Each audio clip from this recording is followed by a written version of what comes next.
Hello, today we are talking about Sibenik, Croatia, and I have done all the research so you don't have to. Choosing a destination is only the first step in planning your dream European vacation. After you've chosen where to go, all the hours of research, planning, and booking begins. This can be frustrating and overwhelming. I will cover all the exact itineraries, logistics, expert tips and tricks so that you aren't burnt out before you even depart. This video is part of the larger Croatia itinerary, which I will put right there. And in that itinerary, I have you just stopping in Sibenik as just a stop along the way down the Dalmatian coast. If you have more time though, spend a couple days here and use it as a home base for all the amazing things to see around the city. In this video, I will go over some of those things that you can do if you have more time. Sibenik is a historic city along the coast of the Adriatic Sea. It's located in central Dalmatia and is positioned between the mouths of the Krka River and St. Anthony Channel. It was founded over 1,000 years ago, and it has a fascinating history stretching back to antiquity when it was first settled as a Croatian fort in 1066. It's the only city on the Dalmatian coast that was actually founded by Croats. The Old Town is especially well preserved with Renaissance-era stone architecture, marble streets, and 4 fortresses surrounding the city from its days as a military stronghold. It also has many beautiful day trips available that are easy to access. How much time should you spend in Sibenik? So as I said before, you can use Sibenik as kind of a half-day stop along the way if you're going up or down the Dalmatian coast. But if you do have more time, I would spend 2 or 3 days here. There are so many day trips and wonderful sites around the city that it's a great place to stay for a few days if you have the time. So how do you get to Sibenik? The closest airport is Split. It's about an hour away, and you'll be able to find all of the flights that you need within Croatia and also within Europe from Split. Car is a great option. We always love to rent cars when we're in Europe, and Croatia has a really good road system. It's easy to rent a car there, and it will just give you the flexibility and freedom to go wherever you want, whenever you want on your schedule. Train is another option, but this isn't the best option. The train system in Croatia isn't that well developed. You can get a train from Zagreb. It takes about 4 or 5 hours, and you will need to transfer, and so it is a little bit more difficult. If you do take the train station in Sibenik is about a 10-minute walk from the city center. If you don't want to make that walk with the luggage, you can take a taxi or an Uber, or you can get a bus. The bus station is just about a 2-minute walk from the train station. Bus is going to be a great option. There are a lot of buses coming in and out of Sibenik from all over Croatia, so that's going to be easy to get tickets, and they're reasonable as well. Getting there from Zagreb, for example, takes about 4 hours and is around 20 euro. You can also reach Sibenik by ferry from 9 ports. The most common ones are Zadar and Split. It takes about 40 minutes to 2 hours depending where you're coming from. A lot of the ferries only accept people and bicycles, but there are a few that accept cars as well. Once you're there, getting around Sibenik is really easy. Most of it is pedestrianized, and so you can just walk most of the places you want to go. If you want to go to places that are a little bit further than walking distance, taxis are really easy, and buses are available as well. The bus system is really easy to use. You can buy tickets for just one ride, or you can buy day passes as well. Sundays have reduced services though, so make sure you're aware of that and make sure to check the bus schedules. So what should you see and do when you're in Sibenik? Although places like Split and Dubrovnik seem to get all of the limelight, Sibenik is really worth a stop, and you'll love your visit there. The well-preserved Old Town is full of charming squares and churches and streets, and is delightful to wander around. Begin your exploration of the Old Town in the square of the Republic of Croatia. This square is surrounded by St. James Cathedral, City Hall, and the City Guard, and has been the center of life in the city for centuries. It's a picturesque square and is sometimes covered with colorful flags for festivals and other festivities. St. James Cathedral is really the heart and gem of Sibenik. This structure was built entirely out of stone during the 15th and 16th centuries. It is considered one of Croatia's finest architectural masterpieces and is a UNESCO World Heritage Site. It can also be called the Cathedral of St. Jacob, as James and Jacob are the same name in Croatian. The iconic dome was damaged in the Croatian War of Independence, but it was painstakingly rebuilt and is now a symbol of the city. There is a small fee to enter, around €3. Opening times change depending on the season, but it is usually open at 8:30 till around 7:30 or 8:30 at night. Close to the cathedral is the former Prince's Palace. In 1975, it was converted to the home of the Sibenik City Museum. It is closed on Sundays, but is open between 8 a.m. and 8 p.m. on the other days. Admission is €5. Because of its strategic location, throughout history there have been many forts built around Sibenik. There are 4 remaining that you can go see. These are St. Michael's Fortress, Baron Fortress, St. John's Fortress, and St. Nicholas Fortress. St. Michael's is the oldest fortress. It dates back to the 11th century, although the current building was built in the 18th century. This is just a 10-minute walk from the cathedral, and so it's easy to access.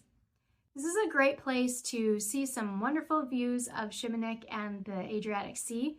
It now houses an open-air auditorium used for concerts and theater performances, and it's open daily from 9 to 9 and costs €10 to enter. St. John's Fortress is located on a hill in the city center. It is rumored to have been built in just 2 months during the Cretan War to protect the city from the Ottomans. It did just that within a year of being built by repelling the Ottomans after an attack. Its star shape helps to make it a popular destination, and it was a filming location for Game of Thrones. The Baron Fortress was built at the same time as St. John's Fortress in the mid-17th century. In 2016, it underwent a massive renovation, becoming a popular tourist attraction, using AR to help visitors experience life in the 17th century as well as during the Ottoman invasions. In the summer, Baron Fortress becomes an outdoor cinema and jazz venue as it houses the Baron Jazz Festival and movie screenings. There is a cafe located in the fortress as well. This fort is a great place to watch sunsets and enjoy some beautiful views. Ticket prices are around €11, and that includes entrance to St. John's Fortress as well. If you want to go to St. Michael's Fortress, you can include that as well for a few more euro. These tickets are good for 1 entrance per fort, but they're good for 7 days. The tickets include the use of the AR devices as well. You can get guided tours to these fortresses as well. The ticket includes a guided tour to St. John's Fortress, but if you want a guided tour to St. Michael's Fortress or the Baron Fortress, it is a few more euro. St. Nicholas Fortress is the only fortress that sits offshore. This is a UNESCO World Heritage Site as well. The island originally housed the Benedictine Monastery of St. Nicholas, which had to be demolished to build the fort. It was built in 1525 to repel the Turks from reaching the harbor. Although it was armed with 22 cannons, its ominous appearance alone dissuaded would-be invaders from testing it. Due to ongoing extensive restoration works, to visit the fort, you have to take a boat ride that is organized by the Public Institution Nature of Sibenik County. The ride takes about 30 minutes. Times of the boat departures vary depending on the season, and tickets are about €15. But if you don't care about going into the fortress, there is a footbridge that you can walk right up to the building. The Promenade of Sibenik, also called the Riva, is a beautiful place to take a stroll. It runs along the water and it has beautiful views of the Adriatic Sea on one side with the gorgeous buildings of Sibenik on the other. You can find nice cafes and restaurants and go for a great meal there as well. If you love spending time on the beach, there are a few beach options from Sibenik. Banj Beach, it's B-A-N-J, is the closest to the city center. This is a pebbly beach, but it has beautiful, clear waters. You can rent umbrellas and chairs. It does get really busy in the summer months, so be prepared for that.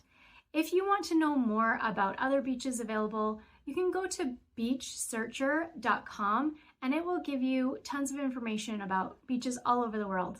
There are a lot of great day trips from Sibenik. It is a fabulous home base to use to explore the area. I'm just going to cover a couple of the more popular ones and also ones that are really close to Sibenik. So Krka National Park is the first one. It's only about a 20-minute drive from Sibenik. You can also get the bus there. It's only about €3 or €4, and it's really easy. You just go from the main bus station in Sibenik to this bus station, I'm not sure how you say it, When you get there, you can walk into the park, or you can get a boat that takes you around the park as well. So that's really a great option. Make sure you get your tickets ahead of time though, because it can be really busy. Krka is known for its turquoise lakes and incredible waterfalls. There are trails and boardwalks for exploring the park. There are also boat rides on the lakes. Visovac Island, with its 15th century Franciscan monastery, is one must-see while visiting the park. There are two different kinds of tickets. You can buy the ticket for all of the land sites, or a ticket which includes some of the main sites, including the most popular waterfalls, the monastery, and the Well of Life. Tickets for all of the land sites range from 7 to 40 euro, depending on the time of year. And then tickets for the limited sites range from 7 to 20 euro, again, according to the time of year. The Promenades Islands are a group of islands just off the coast from Sibenik. They are a sailor's paradise with countless secluded coves and villages to explore. There are full-day boat tours departing from the city, and these allow you to kind of island hop and get the most out of your day. There's swimming and snorkeling in sheltered coves as well.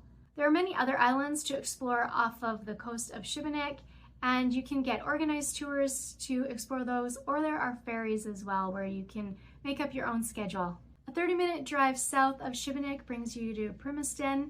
This is set on a small peninsula, and it's a very charming little town to explore and to spend an afternoon with its paved alleys clinging to the hills. You can get great seafood there, overlooking the Adriatic, and you can swim off of the beaches. There's a direct bus that leaves from Sibenik, and it only costs about 4 euro.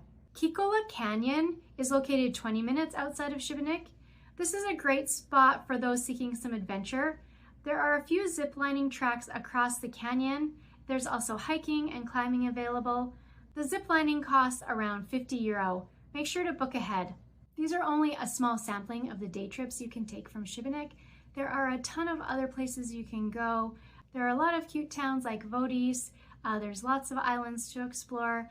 And of course, Zadar's just an hour away. Split and Trogier are also about an hour away, but I will be talking about those in a different video.